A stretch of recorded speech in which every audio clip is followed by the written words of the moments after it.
I think most of you know I grew up listening to his music, but more importantly, in my career, playing his music. And I've done a lot of different things in this career, but one thing I have done is work. And it can be a curse and it can be a blessing as far as a work ethic like your Pratt Pack. Let me just say this. I understand myself a little bit better now after watching this. Working class, blue collar background, like him in Birmingham, me here in Beaver County. And it kind of is like a sponge. You just soak it all up and you look back and you realize that your parents, he too came from a family of six, as I did. It was always about getting it done.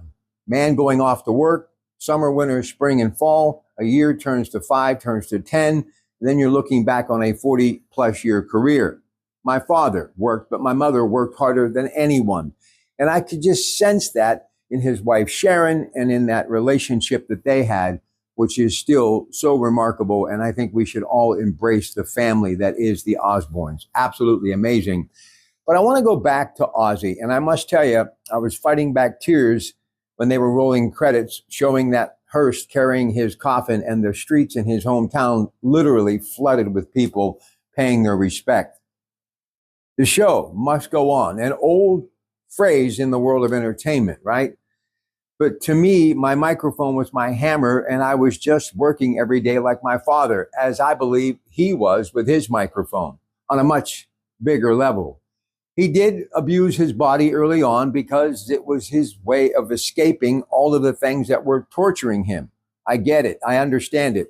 And in the world of entertainment, I've often said, never cast stones, because it is a unique way to make a living, but to be in the public eye and to have expectations, and more importantly, that type A personality of work, work, work, no matter what, it can be a little bit more strenuous. But what amazed me about him was how he still wanted to work, even though he didn't need to. Hundreds of millions of records sold, appearances that literally just shattered box office record after box office record, year after year, decade after decade, and really could have just sat back and lived the good life. And then after a fall and some issues with surgical procedures, his health began to fail him. He said something so poignant in this documentary. I used to take pills to have fun. Now I take them to stay alive. He was an incredibly talented musician, make no mistake about it. But in the end, trials and tribulations, as all families have, his work ethic was that of working to keep his family together, and he did. And let me just say this. There's not many romance novels who could ever live up to the romance of Sharon and Ozzy Osbourne. That is what I admire the most about them, keeping the family together.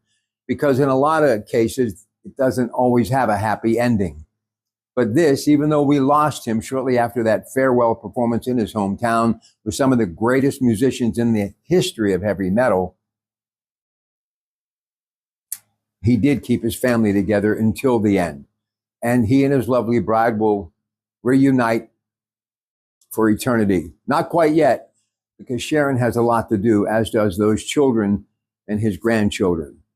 It's another chapter of my life taken from me, but I must tell you, I've learned a lot from Ozzy through the years, but I learned a lot in this 2-hour plus documentary, a must-see, no doubt.